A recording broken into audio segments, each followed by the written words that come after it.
So I'm happy at least I get a day to rest. This is how I welcome you to this edition of Headline Reviews on Afro Connect TV. My name is Chinatoji, and today, fortunately or not, my colleagues, Godwin Sunday and Adewale Olashipo, are not here because they are on an official assignment. So I'll be here alone, but I'm joined by a social commentator who'll be doing justice to the headlines. So we're going to a quick break, and when I come back, you meet my guest.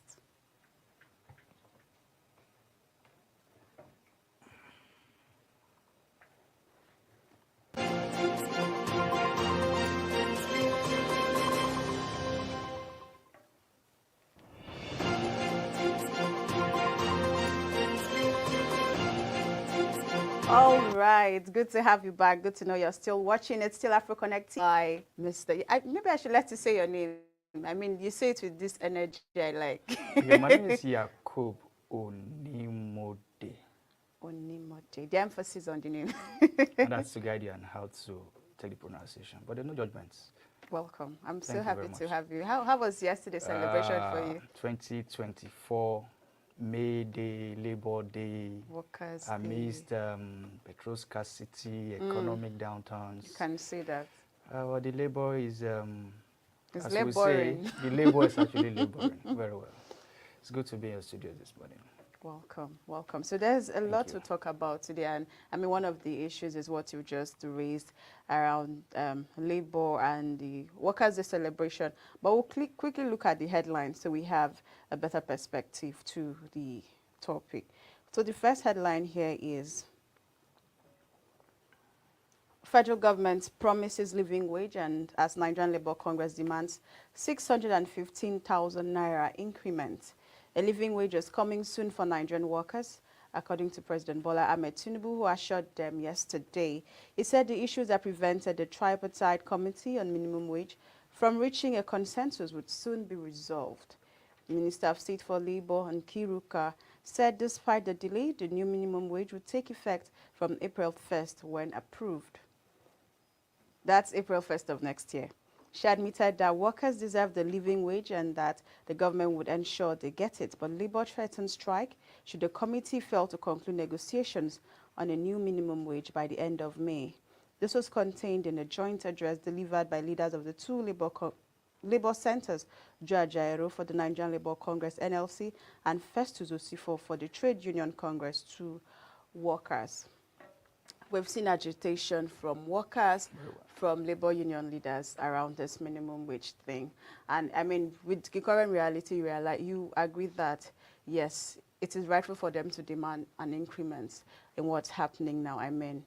Even though I see 650, even though it's a small figure compared to what's happening in the economy now, but trust me, do you think that's an enormous amount to ask for from this government? Okay.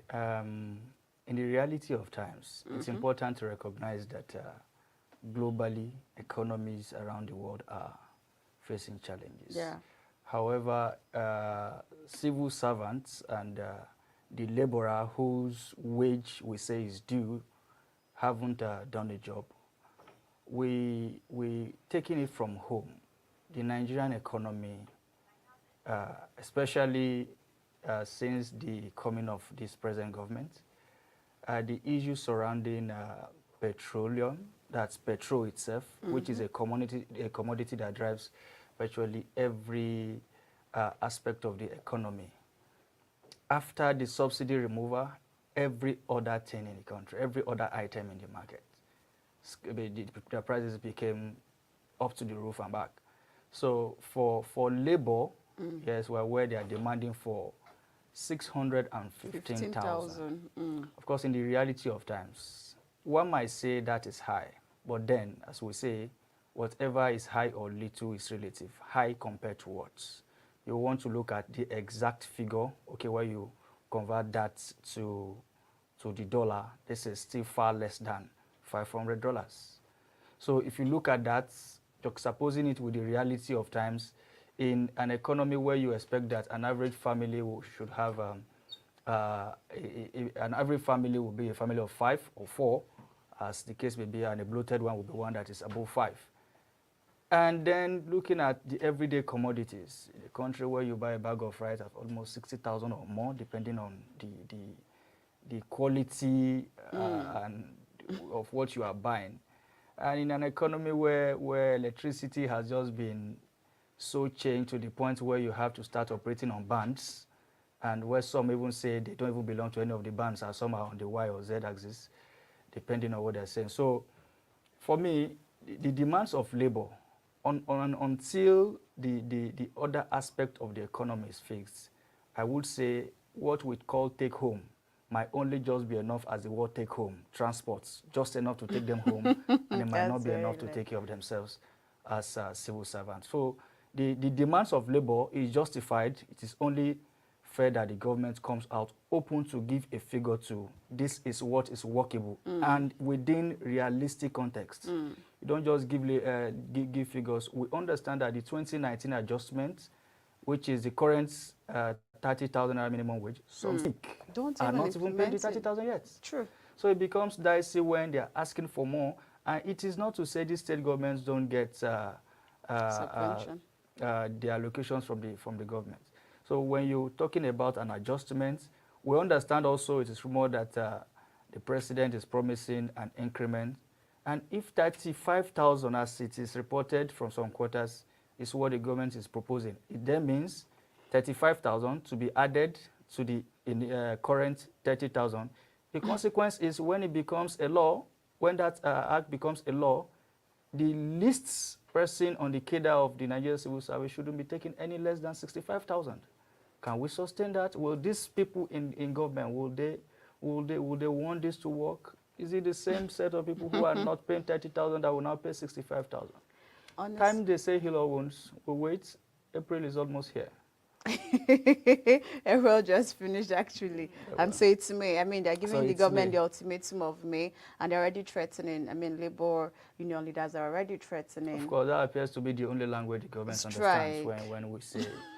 So that's.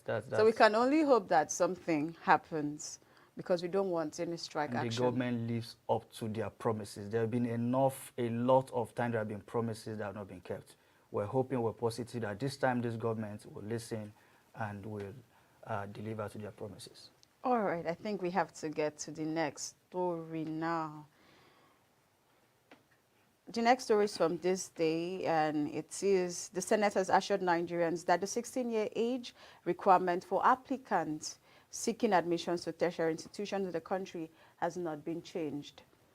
The Red Chamber insisted that the comments about increasing the age limit to 18 were personal opinions. The Upper Chamber clarified that any downward or upward review of the age limit could only be done by legislation that followed due process. The Chairman, Senate Committee on Media and Public Affairs, Adeyemi Adaramodu, gave the explanation in an interview with journalists yesterday. The Minister of Education, Professor Tahir Maman, had last week disclosed that the federal government planned to review and peg the minimum entry age into tertiary institutions in the country at 18.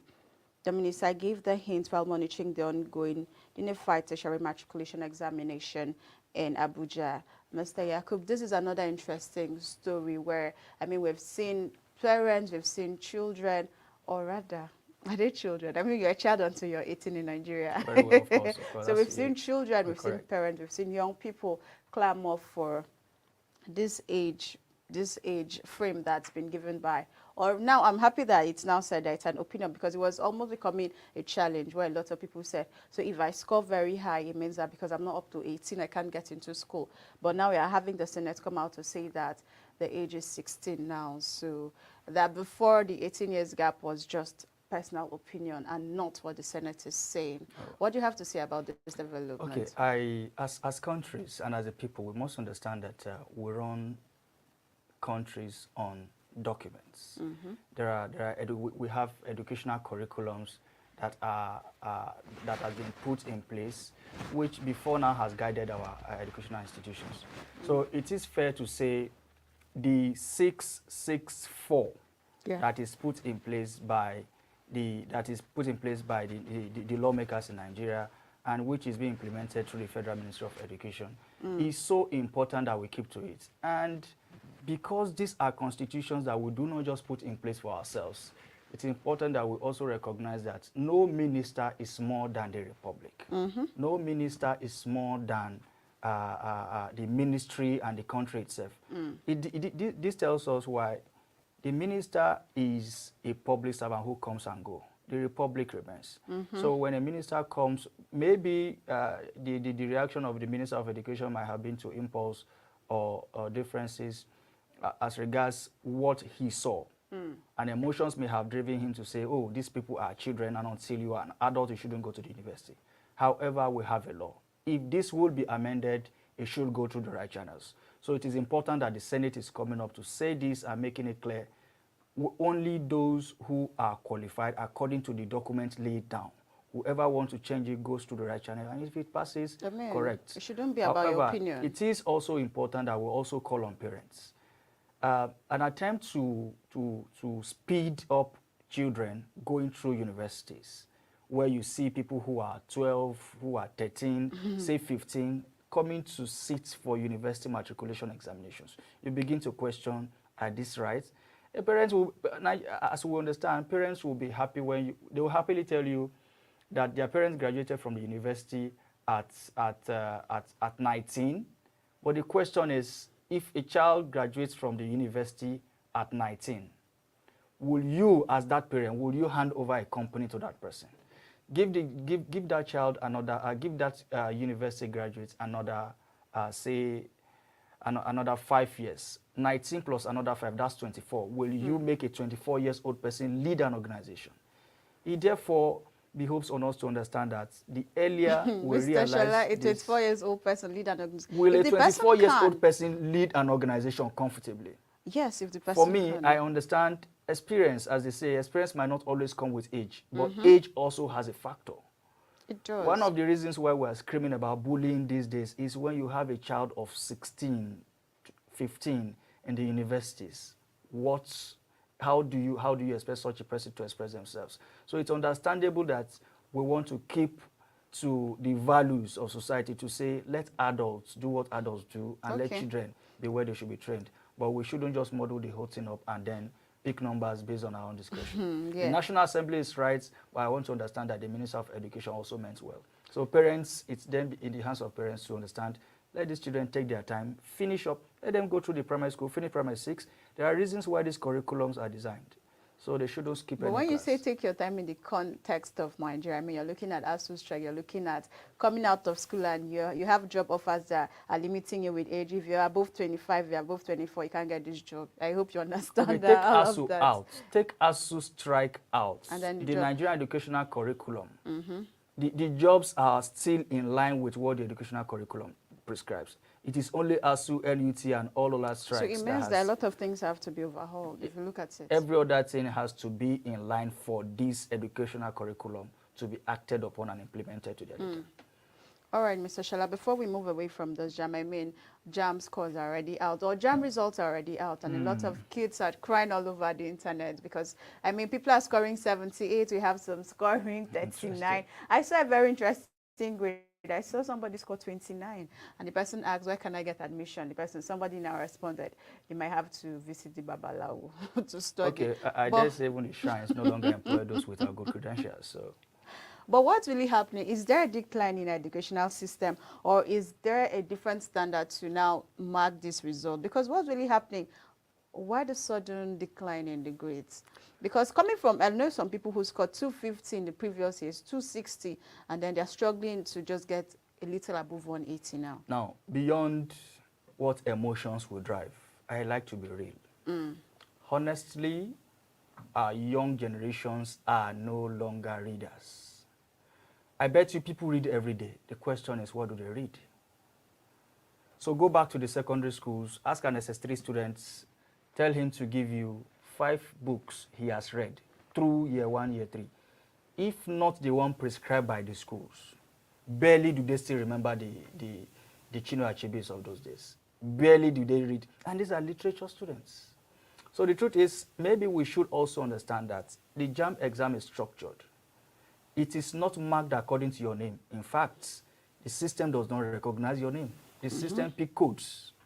So it therefore means whether you think there was a bias as to where these markings came from. Of course, these are rhetorics that will eventually come up. Yeah. But these exams are marked according to, they are coded, and whatsoever it is that you have given as your answers to questions that are asked, whether your school is in an educationally disadvantaged area or not, the system does not recognize that.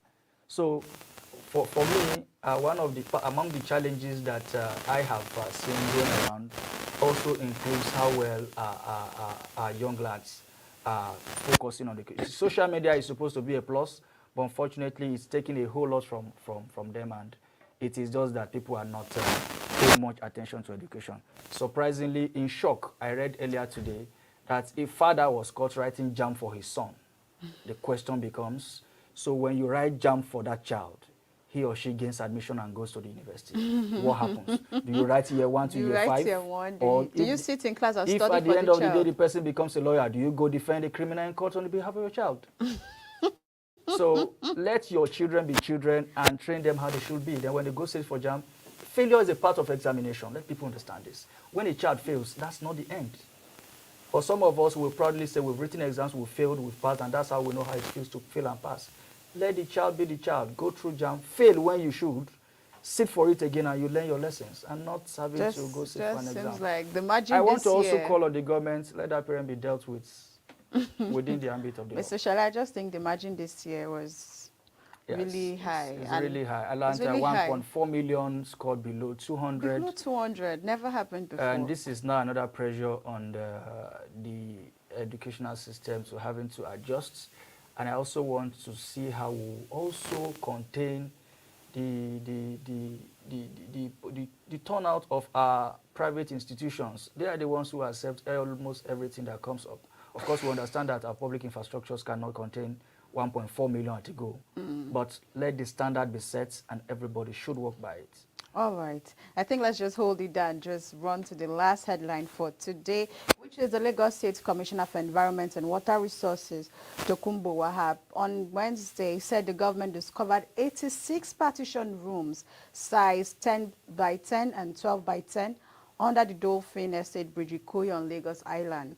Tenants are said to be paying 250,000 naira per annum for the makeshift apartment under the bridge. Wahab shared this information yesterday online. He added that the enforcement team of Lagos State's Ministry of Environment and Water Resources had successfully removed all structures, including a container utilized for various illegal activities from beneath the Dolphin Estate Bridge. Lagos is in the news again, and Another bad sadly, reason. Not for a good reason. not for a time. good reason. This is not surprising to me. I mean, we see makeshift houses, structures in Lagos everywhere, but I mean, it's like it happens a lot in Lagos.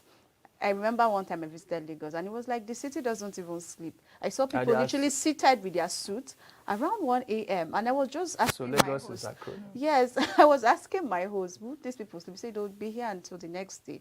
They just find their way around. But now you see that there is a housing problem in Nigeria. You see that people are trying to survive. Whom do we blame now? Is it the government? Is it the people who are trying to make a living? I mean, you understand that for many people, the reason why they do all of these things is because they're looking at the distance to their offices. Very well. That is the main thing. And they look the traffic to their offices. To their offices, the distance is one, another is traffic. If you don't resume work early, you risk getting sacked. Who wants to be jobless in this economy? Not even a place like Lagos. Exactly. Anyway, so reading through the papers earlier today and the online and other media, it's unfortunate that Lagos seems to be rolling back to the times before former Governor Tunde Raji Fashola, who we understood cleared a whole lot of the shanties that made a mess of our commercial now center, which is what Lagos is known for. Lagos is known for highly commercial places. But I want to look at these 86 structures that it was found under a bridge in Lagos, and also considering it from the area in Lagos, Ikoyi. Ikoyi is not a suburb. Yeah. It's an eyebrow area. So it becomes very surprising. Beyond I understand that the Commissioner for Water Resources and Environment in Lagos State announced that the occupants have been dislodged. So they pay as much as 250,000 for 250,000 a naira. 10 by 10 or 10 10 by by 12. 10. That's 10 feet by 10 feet or 10 feet by 12 feet under a bridge. Under a bridge. Makeshift. Lagos is that place where we know at virtually for the past 5 years, there's almost no year that goes by that we don't have either a truck dropping from the bridge or a fire incident, and people just get roasted. Now, surprisingly was when I read that some of the items found under the bridge when it was being combed were petrol and gas cylinders. It means people, now petrol for their generators. So people were living under a bridge and still using generators. Lagos will never stop to surprise you. But then we're looking at this aspect from, so the managers of Lagos, who are the policemen, who are the environmental managers of Lagos over the years that have not discovered this. So somebody should be made responsible. Somebody should be responsible for this offense and held accountable. I agree. This should not just happen as though it never happened. I will move on as though everything is fine. No, everything is not fine. Looking at it from the security angle. So you have 86 structures, 86 apartments or whatever you want to call it. At least some of them will have 2 persons. This is over 100 persons. Over 100. Living in places that are unofficially addressed. So how does somebody leave a place, goes to work, comes back, and has no trace? The person could just decide, I'm not coming here again, and you can't trace where he or she has come from. Only to say, go to under a bridge, and then you go there. And so who owns the bridge? The government. So it's bad enough that this is happening. However, Lagos should never go back to the days before Tunde Fashola and his successors. Lagos should never go back to that period. Also, people should be held accountable. This is how to make nations grow. When people commit offense and you penalize them, others will learn their lessons. And so we are saying this is calling on the Lagos State government to step up and then check other bridges. Are we sure other things are not happening there the same? Telling you. Are we even sure that when people are kidnapped, this is not their hideout? Oh my God. So this is us calling on the Lagos State government to as much as they can be sure that no space. Lagos is too little to have places that are ungoverned. I want to stop here. Thank you so much. And I like the point where you raised when you were rounding up about everyone being held accountable for a crime they commit. And I think that we have to go back with that notion. We are in Nigeria, and if we don't hold people accountable, things will keep getting worse. And that is where we draw the curtains on this edition of Headline Review on AfroConnect TV. Join us tomorrow, same time, same station, for another interesting conversation. Thank you so much for coming on the show, Mr. Yakub. It's a pleasure being here. Thank you. And it's bye for now.